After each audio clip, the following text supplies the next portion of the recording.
질문이나 코멘트나 동의하지 못하겠다라든가 현실에서는 이렇다라든가 뭐든지 좋습니다. 청중이 많이 오셨는데 뭔가 말씀을 나눠보시면 제발.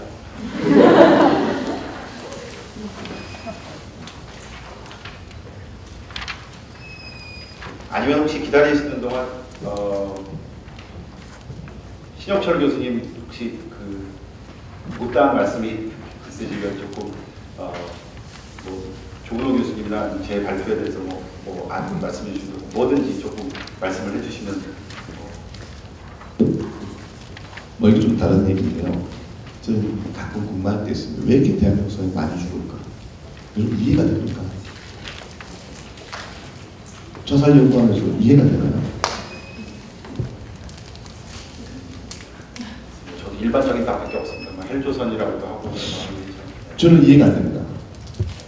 경제적으로 어렵다고요? 1960년대는 더 어려워요. 그때는 다 못 살았잖아. 물론 맞는 말입니다. 저는 이런 생각을 해봤습니다. 여러분 혹시 그동안 살아오면서 정말 힘들다, 죽고 싶다 이런 생각 해보신 분 없습니까? 한번 손 들어보세요. 있죠. 왜 안 죽었어요? 질문이 좀 이상하다 그죠? 대한민국 국민에게 물어봤습니다. 너 한번 살다가 정말 힘들어서 죽고 싶었던 적이 있느냐? 15명이 죽고 싶다고 했어요. 100명, 15%. 정말로 죽으려고 한번 해본 적이 있느냐? 1%예요.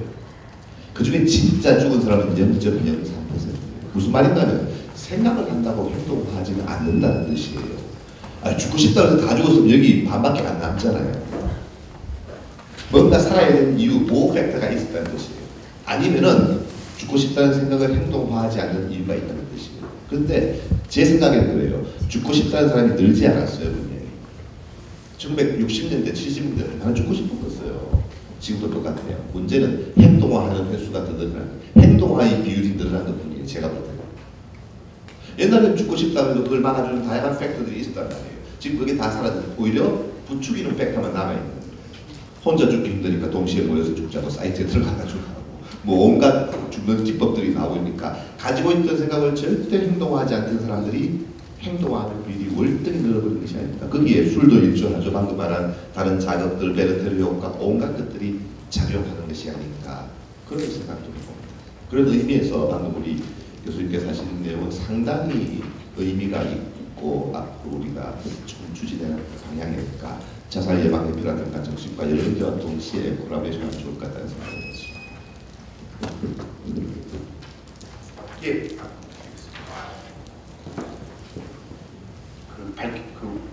아이덴티파이 해주시고 예, 중앙대학교 미디어 커뮤니케이션학부 조재 교수라고 합니다.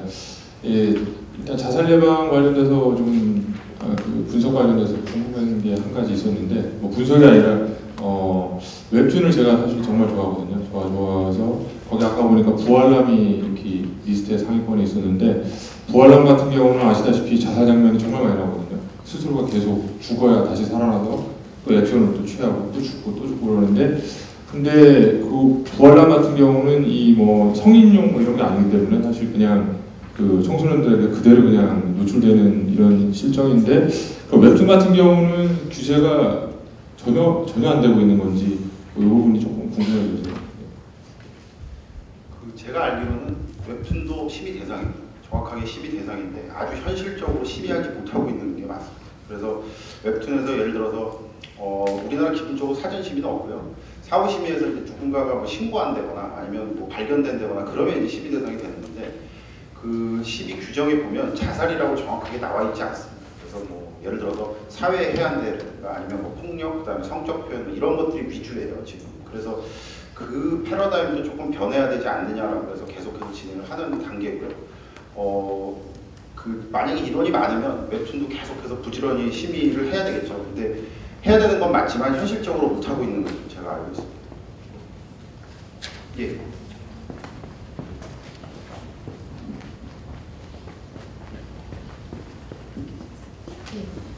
질문이 많으면 제가 안 하려고 했는데 질문이 없으셔서요.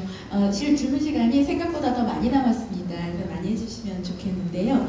제가 그 세 분 발표자분들께 여쭤보고 싶은 건 지금 뭐 정신질환을 보도하는 방식이라든지 그 용어 사용 그리고 드라마의 뭐 자살 장면에 대한 묘사 이런 것들을 이런 방향으로 했으면 좋겠다 또는 이것은 규제했으면 좋겠다 사실 그런 게 좀 필요하긴 한데요. 저도 음주폐해라든지 이런 것을 예방하기 위해서 드라마의 그 음주 장면 같은 것을 조금 조정해야 하지 않나 이런 생각을 가지고 내용 분석을 하고 있기 때문에 비슷한 고민을 가지고 있습니다. 뭐냐면 기자분들이나 작가분들이 표현의 자유를 가지고 계시거든요.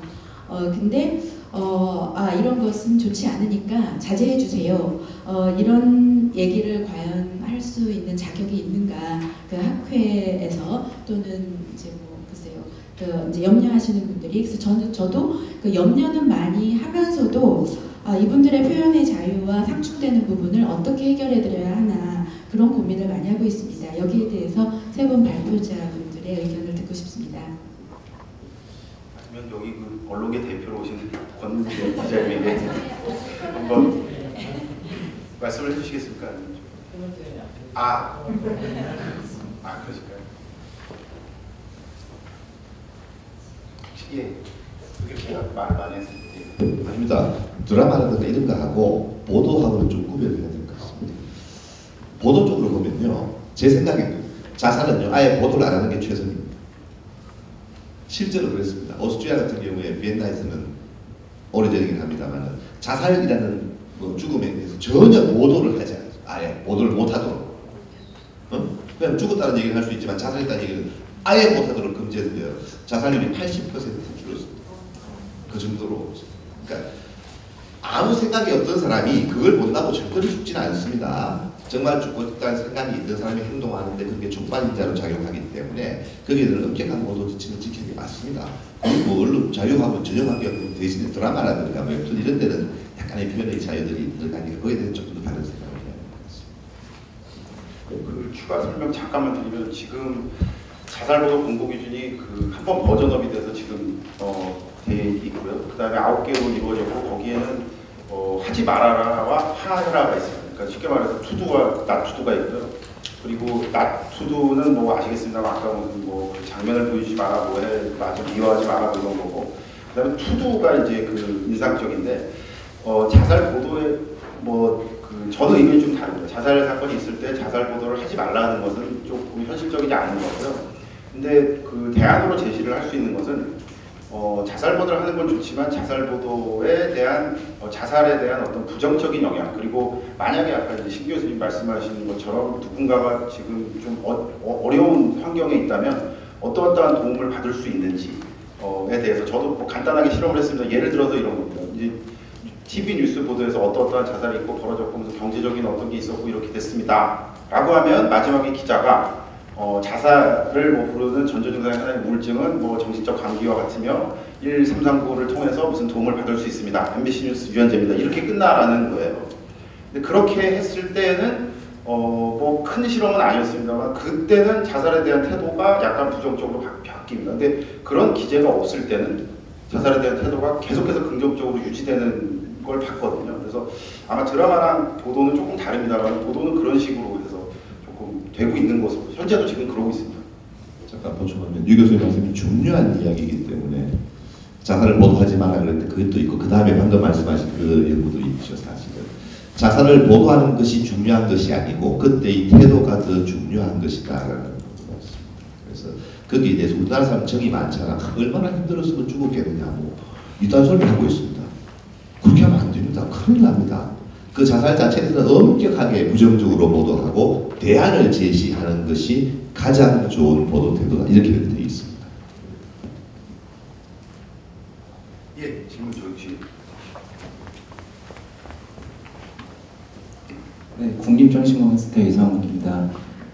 다름이 아니라 저희가 자살률을 분석을 해보면 93년도부터 2016년도까지 트렌드 분석을 해보면 최근에는 감소하는 경향이 분명히 나타납니다. 2010년부터. 근데 남성 30, 40대의 경우에는 계속 증가하는 경향이 나타나고 있거든요. 그래서 혹시 아까 타겟팅 얘기를 해주셨는데 남성 3, 40대를 대상으로 어떤 아이디어나 이런 게 있으신지 좀 부탁드릴게요. 제가 얘기를 했는데 혹시 좋은 3, 40대와 관련 사실은 오늘 주제가 자살예방 사업은 아니어가지고요. 자살예방 사업에 대한 전반적인 얘기로 해드릴 수 있는 건 아닌 것 같은데, 사실 또 더욱더 이제 저희 국민정신건강센터 이외에도 자살예방 사업은 중앙자살예방센터가 하시는 바와 같이 있고, 또 자살예방 협회가 또 있고 해서 복지부랑 같이 해서 코업들을 많이 하고 있습니다. 근데 30, 40대를 위해서 저희가 직접 하고 있는 지금의 정책적인 대안을 특별히 갖고 있는 건 아니지만, 어쨌든 그 나이대가 사회적으로 되게 지금 어려운 상황이 있고, 물론 20대를 포함해서 그 사람들이 이제 직접 자살을 실행하지 않도록 막아주는 사회적인 어떤 환경을 만드는 쪽으로 일단 정신건강 입장에서 조금 더 증진을 시켜드리면 나아지지 않을까라는 생각을 가지고 앞으로 해보겠습니다. 왜 30, 40대가 늘었나요? 궁금합니다. 제 정신과에 들어서. 왜 쌤이 늘었다고 생각하십니까?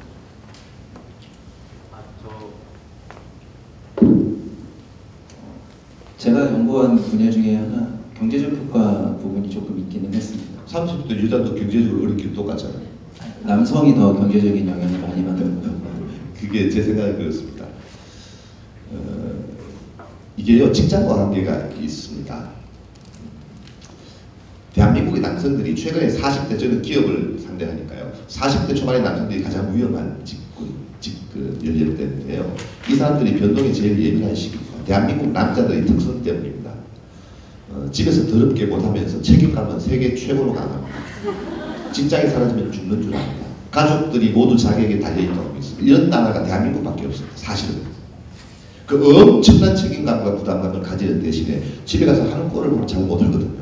참 이중적인 걸 갖고 있는데, 그래서 회사에서 작은 변동, 실직, 퇴직, 이동, 부서 승진 못하는 거, 이런 것들이 엄청난 트라우마를 작용하는데, 이게 30대 후반과 40대에 가장 높습니다. 왜냐하면은 아예 젊은 친구들은 괜찮습니다. 나보고 딴 데 가면 되지. 그리고 아예 저 위에 포기한 인간들은 문제가 없습니다.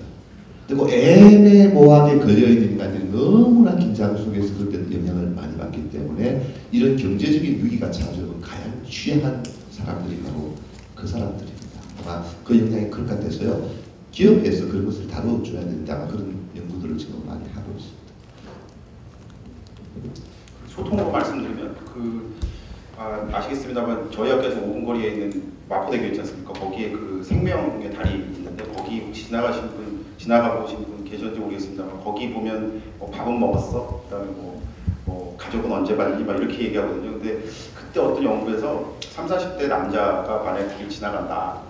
근데 가족과 관련된 얘기가 나오면 더 싫을 수 있답니다. 그러니까 이게 일반적인 게 자살을 생각했을 때 가족의 모습이 보이면 나도 살아야지라는 마음을 한다고 하는데, 30, 40대 중에서도 하루라도 가족을 좀 잊고 싶다라고 해서 뭔가 그게 이제 같이 맥락을 가는 게, 일본에는 어떤 서비스가 지금 히트를 치고 있냐면 어느 정도 수수료를 주면 나를 못 찾게 해준답니다.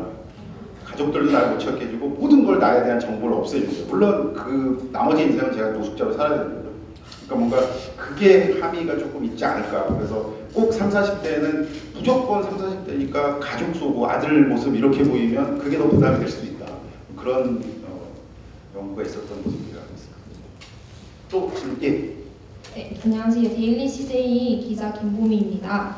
저는 그 주변에 알코올 중독이나 또 정신질환 쪽으로 편찮은 분들이 있는데, 그런 분들 중에서 사실 점차 폭력성이 나타난다 이런 거를 제가 보고 약간 조심스럽고 또 좀 정직하게 표현하면은 불편하다 혹은 낯설다 이런 감정들을 느꼈는데, 오늘 주제처럼 이거를 편견이다라고 말할 수 있는, 그러니까 저희가 뭔가 가해를 받은 게 아니야라고 이야기할 수 있는 구체적인 근거가 있는지 여쭤보고 싶어서 질문을 드립니다.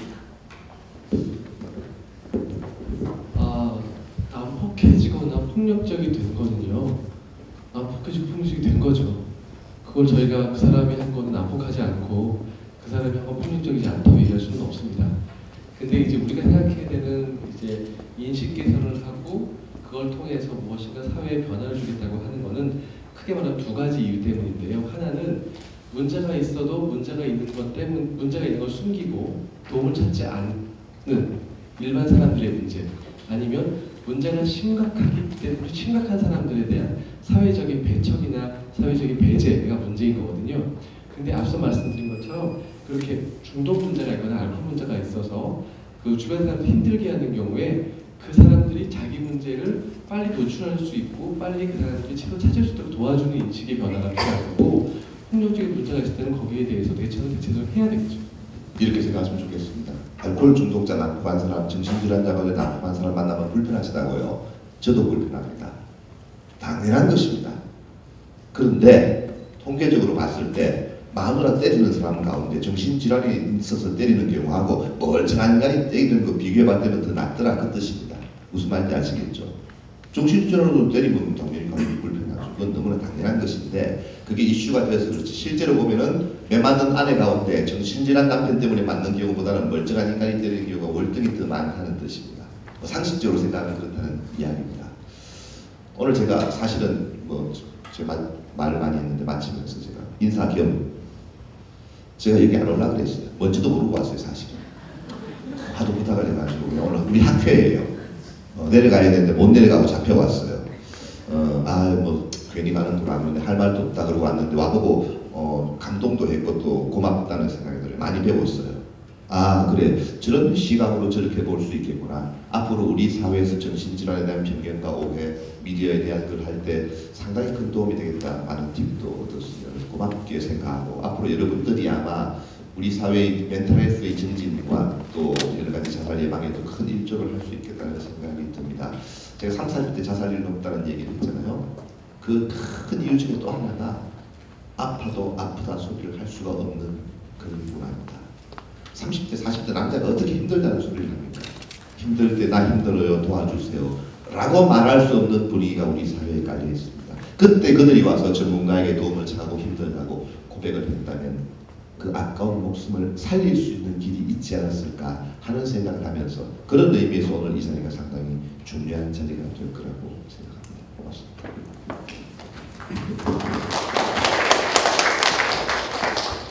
감사합니다. 예. 마이크.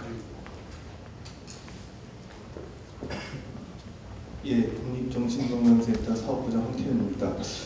사실 제가 신홍철 교수를 오시라고 한 이유는 또 다른 데 있습니다. 오늘 아까 우리 그 나은영 교수님이 처음으로 이제 헬스 커뮤니케이션 학회에서 이 정신건강에 대해서 이제 참여를 하겠다 이렇게 이제 말씀을 굉장히 좋게 해주셨는데, 아까 우리 신홍철 선생님 그 본인 소개하시면서 홍보이사를 4년 동안 했다고 얘기를 하셨습니다. 그러면서 이 정신건강 엑스포 박람회도 또 하셨는데, 이제는 이제 아시다시피 오늘 뭐 좀 불편하시다고 한 게 이게 정부가 지정한 이 정신건강의 날이 이제 올해부터 10월 10일이 돼서, 과거에 이제 신경정신의학회 어떤 홍보이사를 하시다가 오늘 이 자리에 오신 거에 대해서 상당히 좀 말씀을 하셨는데, 제가 그 신혁주 교수님한테 한번 말씀드리고 싶은 게, 이제 국가가 있고 신경정신의학회가 있고 이제 헬스 커뮤니케이션 학회가 있는데,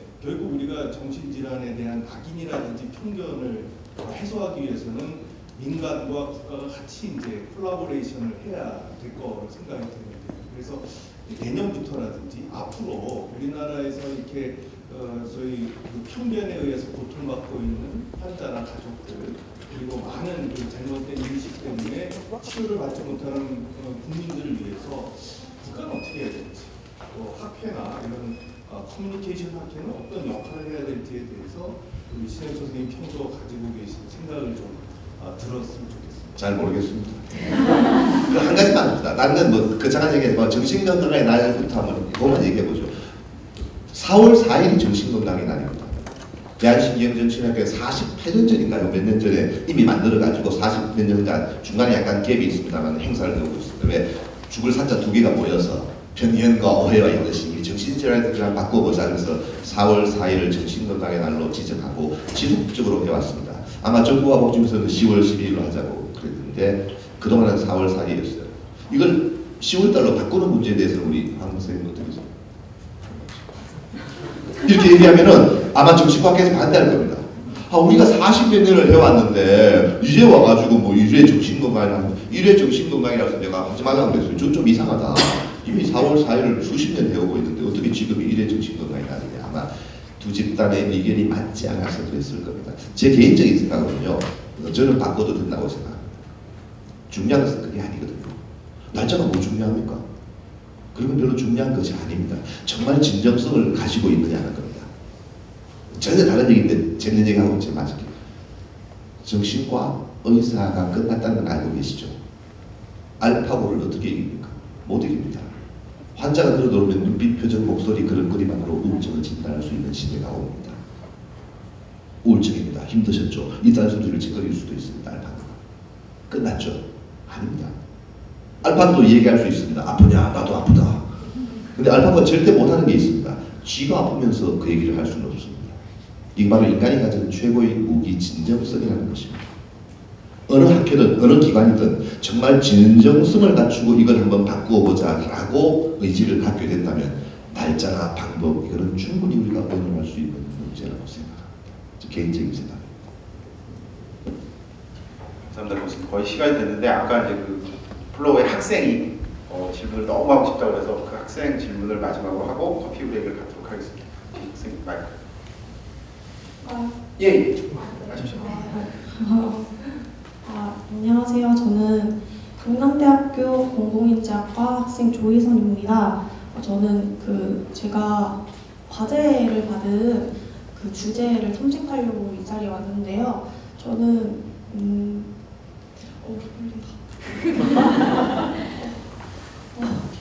네, 저는 그 고등학교 배임을 준비할 때 힘들어서 정신과를 가본 적이 있습니다.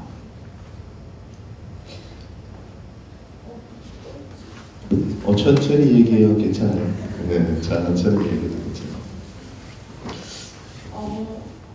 근데 이제 정신과를 막상 가보니까 제가 고민한 게 그렇게 큰 일이 아니었고 모두가 겪을 수 있는 보편적인 그런 거일 수도 있다고 생각을 해서 되게 좋게 갔다 온 경험에 대해서 좋게 생각하고 그 이후에 상담을 지속하고 싶었는데 그때 제가 고3 6월달이었고 사실 시간도 없었고 또 병원을 처음 갔다 오니까 검사 비용이 좀 들더라고요.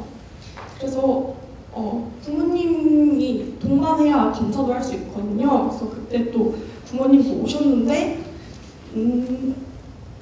부모님이 오시면 저의 힘든 그런 거에 대해서 공감하기보다는 조금 그럴 수도 있는데 지금 당장 병원에 있으니까 좀 걱정하시면서 좀 그런 걸 얘기하시더라고요. 비용적인 면도. 근데 이제 인터넷에 쳐보니까 저랑 비슷하게 고민을 가지고 있는 분들이 많은 것 같아요. 청소년들은 이렇게 정신적으로 힘든 거에 대해서 고민할 상대가 부모님도 있을 수 있지만 좀 힘들고 친구들에게 할 수 있는데 좀 공감받기도 좀 어렵고요. 학교에 있는 뭐 B클래스라던가 이런 거에 대해서도 내 고민이 다른 사람한테 뭔가 사례로 얘기되는 그런 게 조금 꺼려지니까 그런 데도 가기 힘들더라고요. 정확한 건 이제 병원에 가야 하는데 병원 비용도 너무 많이 들고요. 그래서 제가 이거 관련해서 청소년들은 어떻게 이런 상황에서 조금 국가적인 도움을 받을 수 있는지 그거에 대해서 지금 과제를 하려고 하고 있습니다. 여쭤보고 싶은 게 네. 그거에 대해서 여쭤보면 되는 건가요? 네, 그 청소년들은 이런 정신적인 상담이나 고민 이런 걸 받고 싶을 때 지금 현재 어떻게 하고 있는지가는 예, 질문도 어려웠겠지만 참 대답을 해야 하는 두 분의 선생님도 참 난감하시리라고 생각했습니다만 부탁드립니다. 예. 사실 이제 많은 학생들이 학교에서도 학교 밖에서 갖고 있는 여러 가지 스트레스가 우리나라에서 엄청 많고 아까도 제시하신 것처럼 10대, 20대의 자살률이 높은 것에서 우리가 많이 그 결과를 알 수 있을 거에 충분한 이유가 되는 것 같습니다. 그래서 사실은 이제 그걸 위해서 그 학교에서 방문하신 위클래스에서도 무엇인가 우리 센터에서 무언가 하고 있고 아니면 이제 정신보건센터에서도 아동 청소년 사업을 위해서 별도의 예산이 책정됐거나 아니면 아동 청소년 사업을 하고 있는 정신건강복지센터가 우리나라에 있습니다. 그리고 그것보다 조금 더 이제 문제가 스스로 또는 주변에서 심각하다고 여길 때는 저희 센터 같은 공공기관에서도 그런 분들을 위해서 별도의 프로그램들을 또 이제 하고 있고요. 저희가 실제적으로 또 학교에 나가서 직접적으로 서비스를 하거나 아니면 센터의 아동 사업 때문에 어떻게 하면 좋을지에 대해서 조금 더 자문하고 있는 것들이 있습니다. 어쨌든 개개인 학생 입장에서 직접적으로 서비스 받을 수 있는 당장 내 입장에서 내 주변에 무엇이 있는지 그것이 되게 궁금할 수 있지만 그 근처에 있어서의 위센터 아니면 정신보건센터 아니면 저희 국립정신건강센터 같은 공립기관들이 있을 수 있고요. 그렇지 않더라도 일단은 또 다른 기관에서 교육부나 또는 여성가족부 차원에서 구조화되어 있는 다른 상담기관들도 분명히 있으니까 현재로서 청소년들이 가까이 접할 수 있는 인터넷 같은 툴을 통해서 본인 상담받을 수 있는 기관을 좀 검색해보면 도움을 받을 수 있을 것 같고 거기서 문제가 되면 보다 더 심각한 기관으로 연계도 가능할 거라고 생각합니다. 신영철 조언 있으시죠? 드릴 말씀 없고 뭐 시스템이 생각보다 과거보다 많이 좋아졌습니다. 나라에서도 많이 신경 쓰고 있고요. 이런 병원이 있는 이유가 그겁니다. 사실. 근데 고마운 것은 자신의 이야기를 이런 자리에서 오픈하는 게 쉬운 일은 아니거든요. 그럼에도 불구하고 용기 있게 이렇게 얘기해준 학생에게 감사의 인사를 드리고 정말 우리가 그렇게 이야기할 수 있는 그런 문화 분위기가 되어가면 좋겠다. 그런 의미에서 고맙게 인사를 드리겠습니다. 감사드립니다. 주제 발표, 첫 번째 주제 발표 지금 3편 됐고 이제 이것으로 마치도록 하겠습니다. 정말 감사드리고요. 3시 30분까지 복도에서 커피 브레이크 하시고 그 다음에 주변에 30, 40대 남자 있으면 좀 격려 잘 해주시고 그리고 3시 30분부터 중앙대 조재희 교수님이 사회 보시면서 두 번째로 주제 발표 진행하도록 하겠습니다. 감사드립니다. 고맙습니다.